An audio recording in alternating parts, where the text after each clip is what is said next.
네, 작년 한 10월 정도로 기억을 하는데 그 백종원 더본 코리아 대표께서 이제 IPO를 추진하면서 아무래도 더본 코리아가 백종원 1인 체제 같았기 때문에 우려도 없지 않아 있어서 오너 리스크에 대한 질문을 받았을 때 백종원 대표는 그때 그런 얘기를 했던 것 같아요. 이 나이에 뭐 사고 칠 게 뭐가 있겠느냐라고 했는데 제 기억으로는 이내까지 친 사고보다 그 이후로 친 사고가 더 많지 않나 생각을 할 정도로 악재들이 좀 쏟아졌습니다.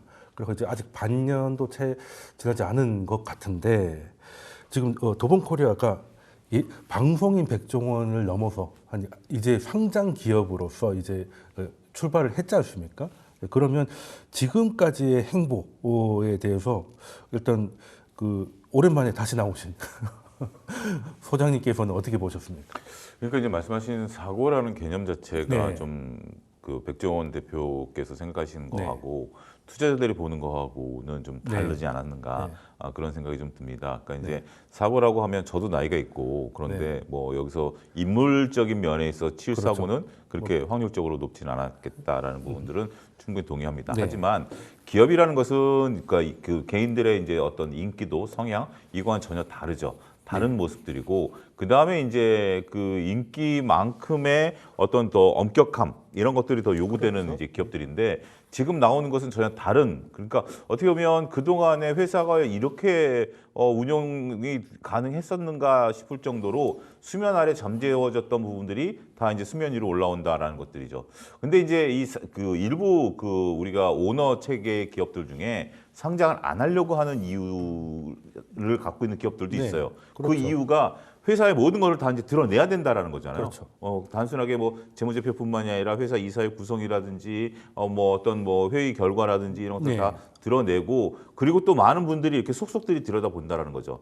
보통 차용주란 사람이 뭐 이렇게 된다라면 어떤 뭐 사소한 실수 같은 경우는 그냥 차용주의 실수냐고 넘어갈 수 있습니다만 네. 이제는 개인에서 공적인 부분으로 넘어가면 네. 공적인 부분에서는 쉽게 못 넘어갈 수 있는 부분들이 있겠죠. 그렇죠.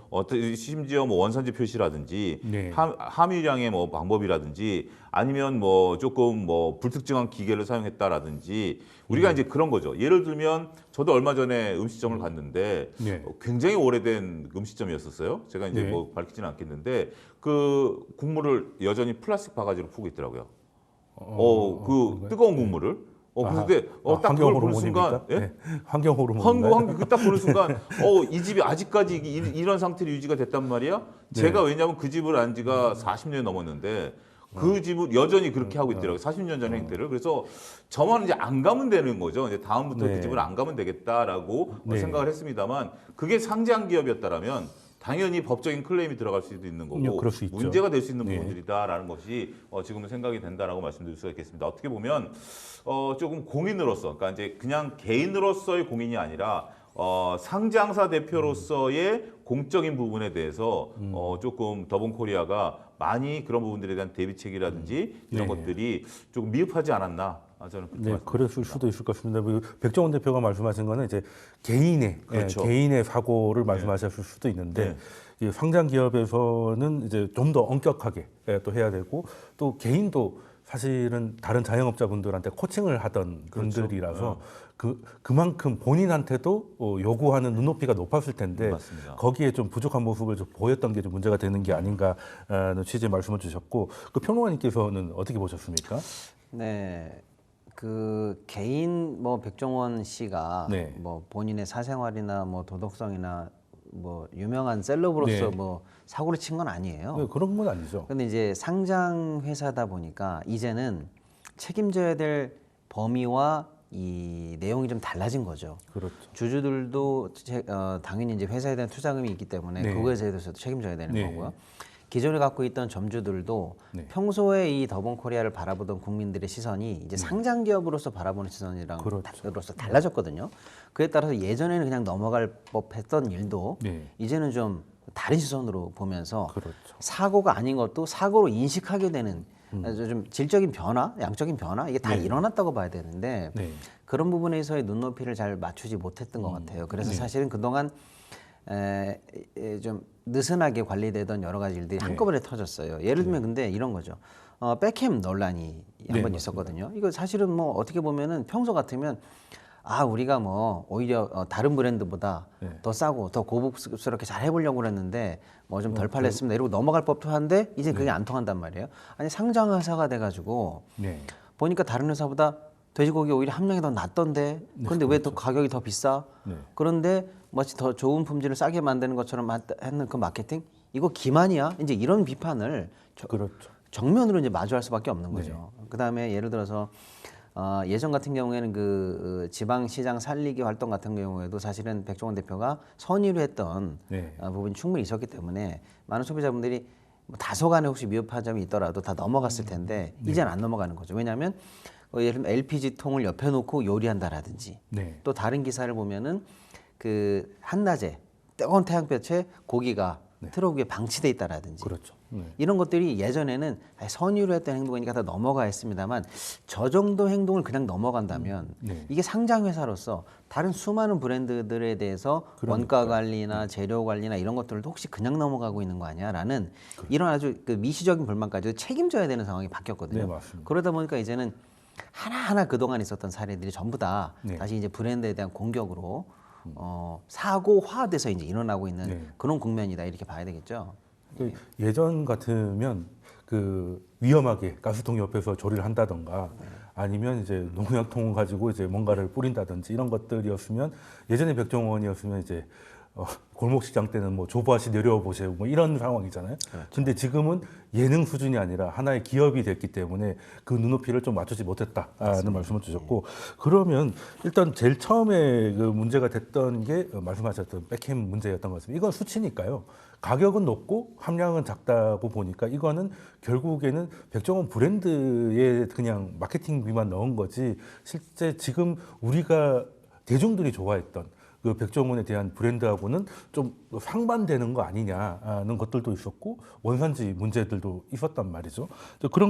그거에 대해서는 저희가 한번 다룬 적도 있는 것 같은데 한 번 더 다루는 이유가 백종원 씨가 한 건 아니지만 그 면접에서 그 더본코리아의 임원이 좀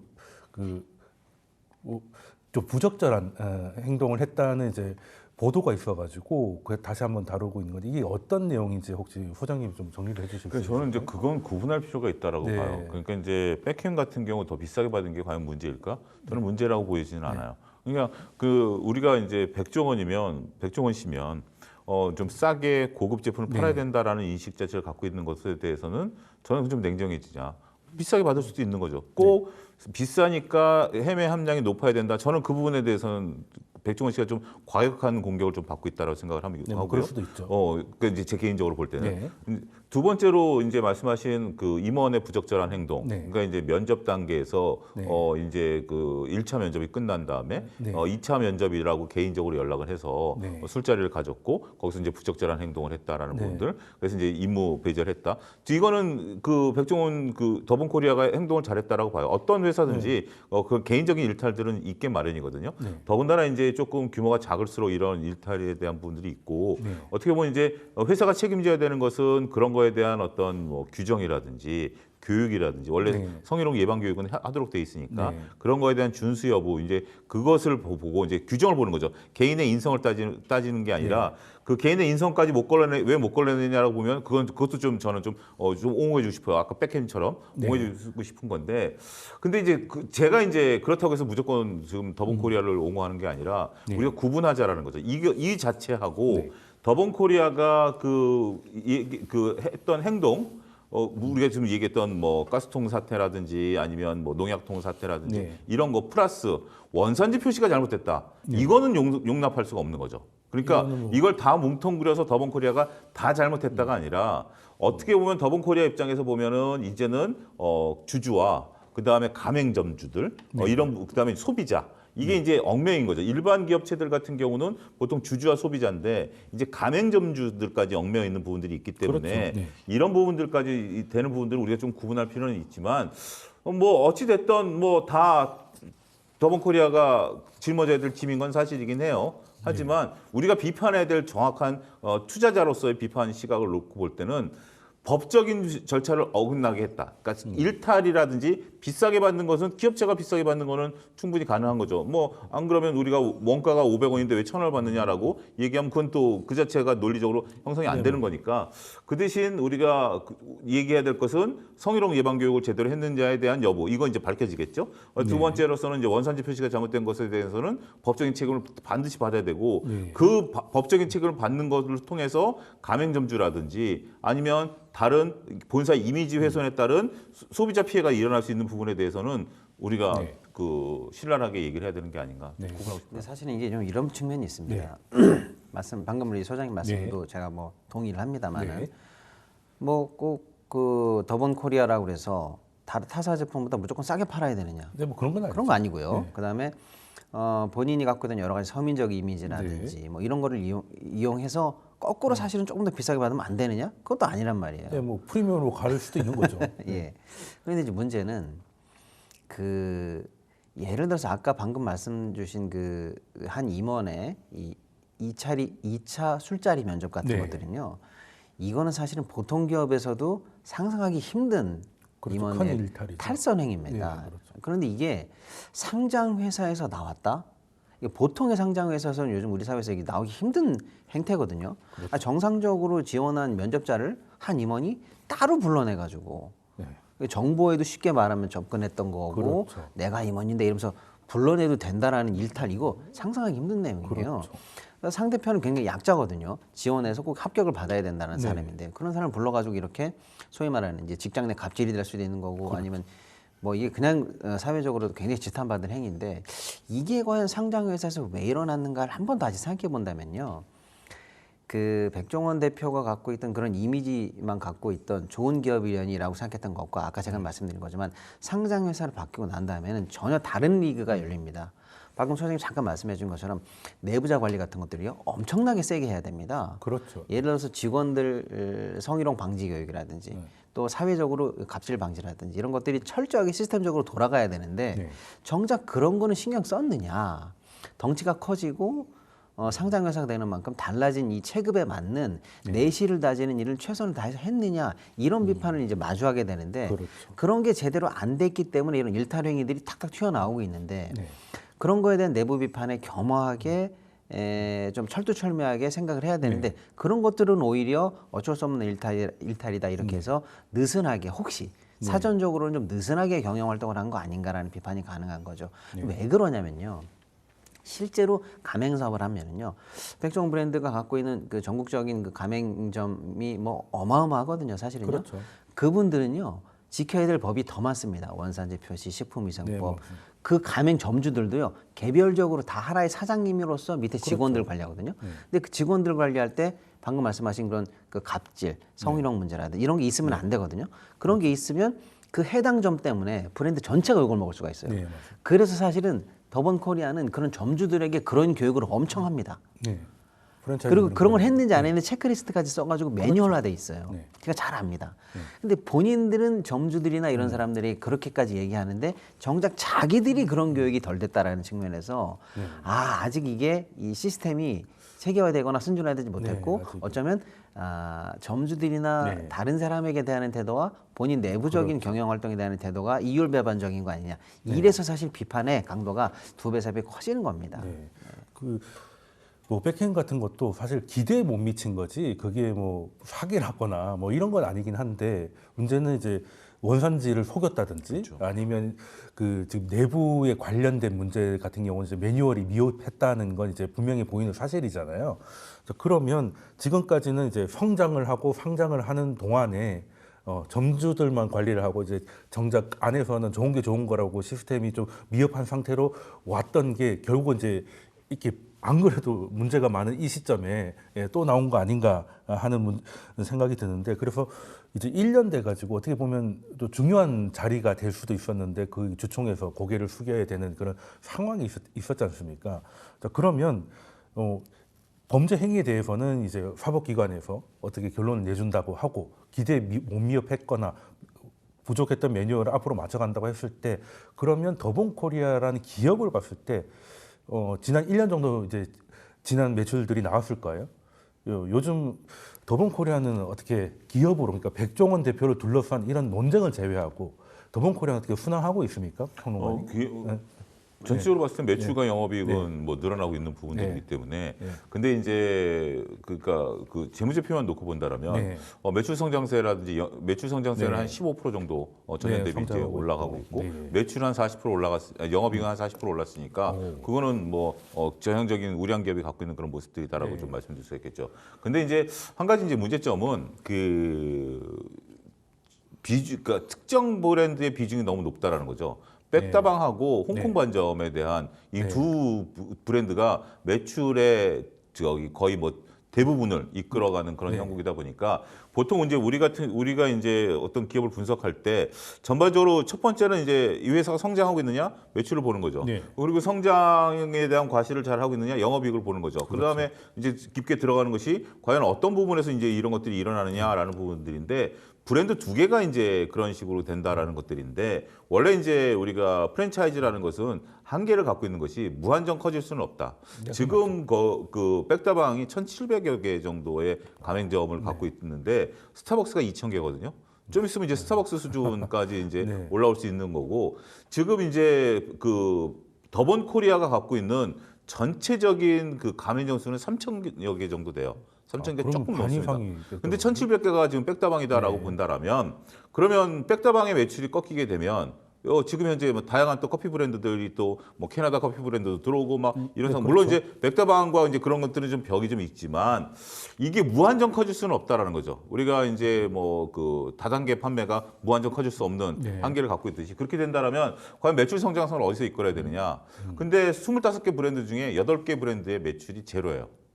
그렇게 지금 매출이 제로예요? 매출이 제로. 이익이 제로가 아니고? 그러니까 브랜드는 많이 갖고 있는데 브랜드를 많이 갖고 있는데 매출 같은 경우 이제 제로인 부분들도 있고요. 그러니까 이제 브랜드가 25개거든요. 이 25개 브랜드를 원활히 관리할 수 있는가라는 부분들도 좀 봐야 되겠죠. 근데 현재로서는 뭐 긍정적인 굳이 해석을 하게 된다라면 어떻게 보면 상장통을 맞았다라고 볼 수 있겠죠. 1년 동안 회사가 생각지도 못했던 성장통이 아니라 상장통을 겪으면서 이런 어떤 내부 관리라든지 아니면 원산지 표시에 대한 어떤 그런 어떻게 보면 이렇게 표현하면 좀 굉장히 어폐가 있습니다만 소소한 부분, 굉장히 큰 부분이지만 회사 입장에서는 그동안 소소한 부분을 봐왔겠죠. 그러니까 무시해왔겠죠.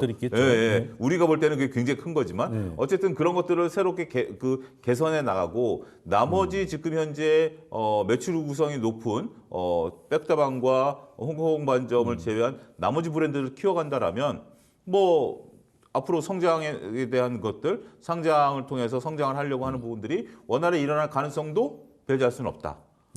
그렇게 요건 이제 기대감이 있는 거고 그러려면 이제 숙제가 더 준 거죠. 우리가 이제 엄마 나 공부 열심히 할 거야라고 한다면 진짜 공부 열심히 해야 되잖아요. 말로만 되는 게 아니라. 대부분 안 하긴 하지만. 그렇죠. 대부분 안 하는데 만약에 이 상태로라면 조금 힘들어질 수 있죠.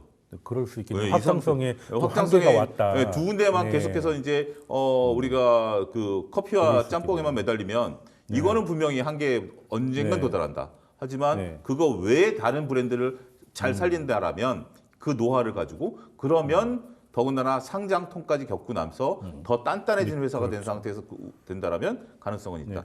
기로에서 있다 이렇게 봐요. 데이터를 보니까 지금 이제 백종원 대표가 가지고 있는 브랜드의 포지션이 정확하게 나오는 것 같네요. 그러니까 저렴하게 저렴한 커피 그리고 저렴한 한 끼 딱 홍콩 반점하고 이제 백다방 정도 나오는 것 같은데 그러면 여기서는 이제 소위 말해서 더 커질 때가 힘들 정도까지 왔으니까 새로운 뭔가를 찾아야 되는데 새로운 브랜드를 찾아요. 그 브랜드가 지금 25개 중에서 딱히 나오고 있지 않다는 게 현재까지는 매출이 좋고 이익도 좋지만 이제 앞으로는 좀 위험할 수 있겠다 말씀 주신 거고요. 뭐 제가 기억하는 더본코리아 중에 한 가지 처음에는 좀 신기했던 게 이제 새마을 식당 같은 경우죠. 그런 것도 새마을 식당 같은 경우 처음에 같은데. 저도 뭐 한 두어 차례 친구들이랑 가볍게 술 한잔 하러 갔었었는데 뭐 제 나이 또래하고는 잘 안 맞더라고요. 그 이제 음식 뭐 계속 그런 어떤 뭐라 그러나요? 그 가성비가 좋다 그러나 그런 부분들도 별로 그렇게 특별하게 그러다 보니까 결국 새마을 식당이라는 브랜드는 잦아든 그런 상태이고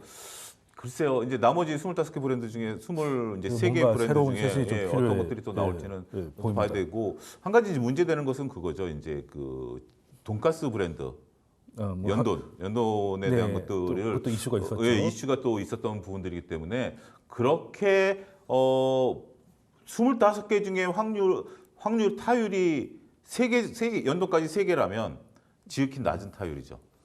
그 차라리 브랜드를 런칭하는 게 아니라 메뉴를 런칭해가지고 가는 게 맞지 않았을까 하는 생각은 뭐 전 잘 모르겠습니다만 하나 드는 부분이 있고 정확한 부분이라고 네. 생각을 하는데요. 지금 일단 상장했으니까 네. 어쩔 수 없이 매출이라든지 이런 것들을 우리가 숫자로 봐야 되거든요. 그렇죠. 지금 작년 매출이 4,642억이고요. 전년보다 네. 13% 일단 성장을 한 거로는 외형적으로는 보입니다. 네, 성장. 그다음에 뭐 영업이익이나 이런 것도 한 360억 정도 되면서 전년보다 한 40% 정도 네. 늘면서 어쨌거나 외형적으로 조금씩 성장은 하고 있는데 그럼 주가가 올라야죠. 회사가 그래도 성장을 하고 있네. 네. 매출도 13%, 뭐 주가는- 영업이익도 30%. 그러면 주가가 이러면 올라야 될 거 아니에요? 적어도 네. 그만큼이라도. 그렇죠. 근데 지금 공모가가 34,000원이고요. 그랬죠. 상장한 첫날 바로 그냥 5만 원대로 네, 5만 얼마까지 바로 이제 올라갔어요. 사실 이제 5만 원 출발했다 이렇게 보면 되는데 그렇죠. 지금 얼마냐면 정확히 반토막입니다. 오늘로 27,000원이에요. 네. 회사가 그래도 마이너스는 아닌데 어떻게 절반 이하로 네. 주가가 폭락할 수 있느냐. 저는 이 부분을 시장이 냉정하게 보고 있다고 봐요. 네.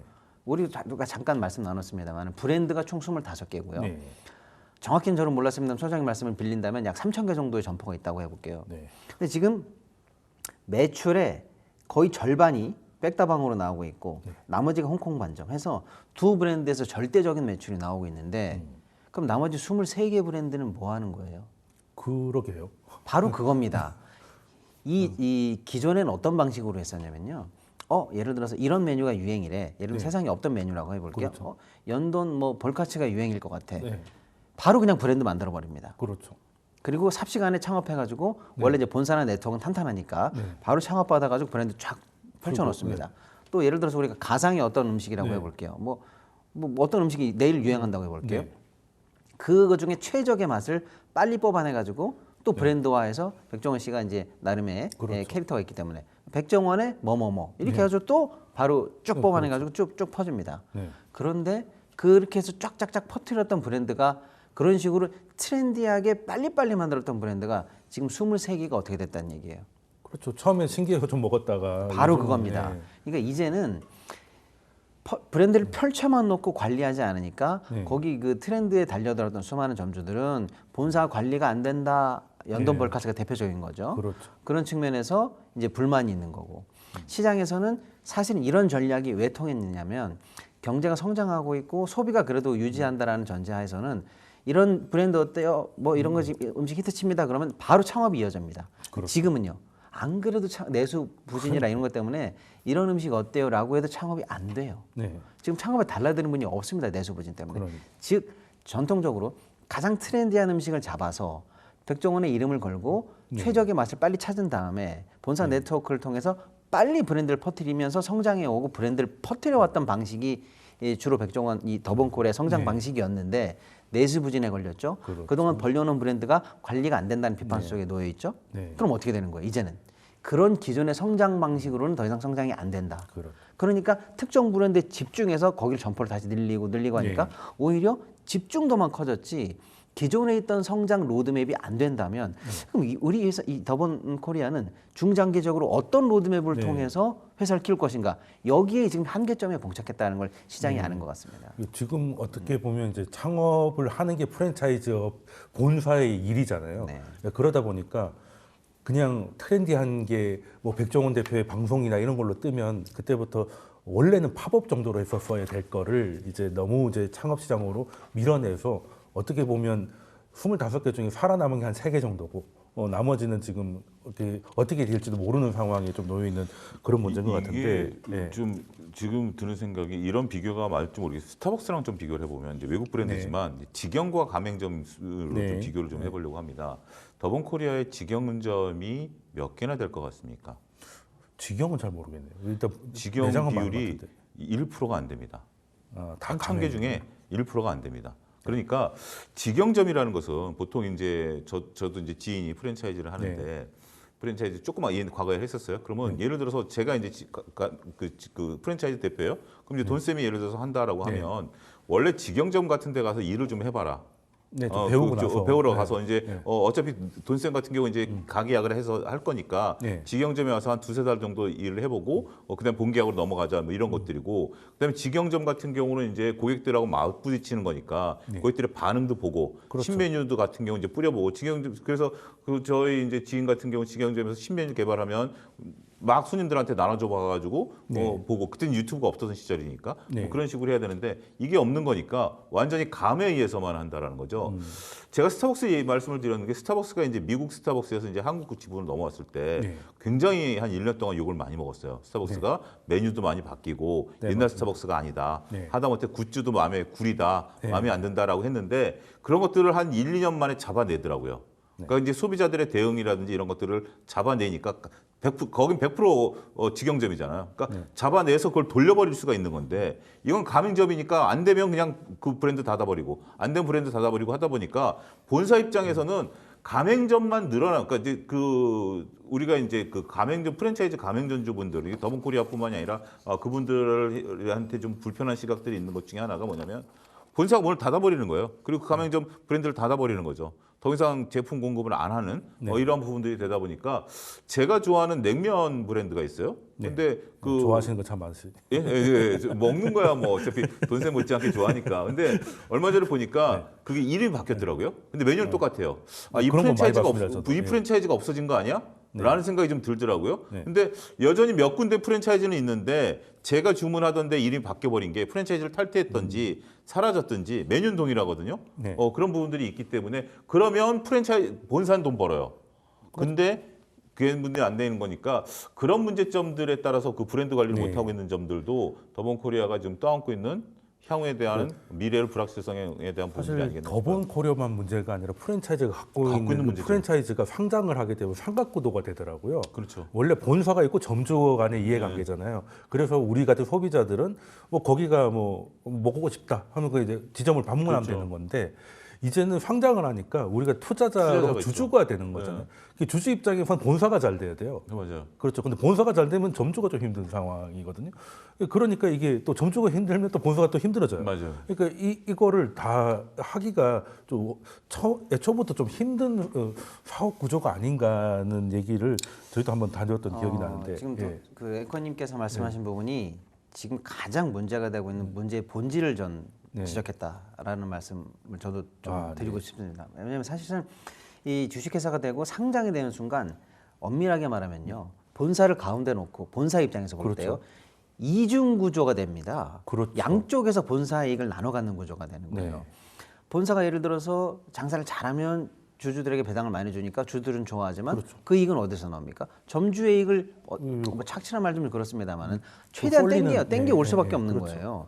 근데 반면 주주들이 왜 이렇게 배당이 적고 뭐 이렇게 본사 이익이 약해 그러면 점주가 그만큼 넉넉해졌다는 얘기거든요.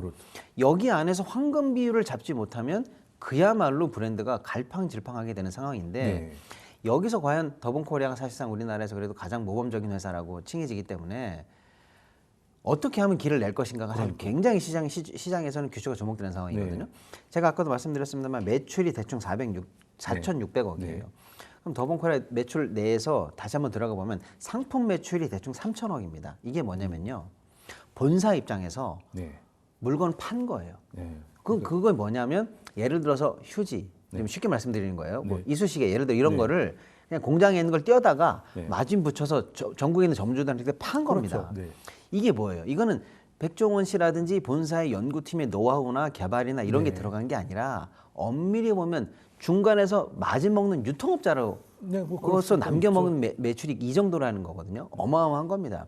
반면에 이 백종원 씨의 노하우라든지 본사의 연구 개발이라든지 이런 게 들어갔던 특별하게 개발됐던 어떤 소스나 고기나 이런 제품들은 369억 원이 불과합니다.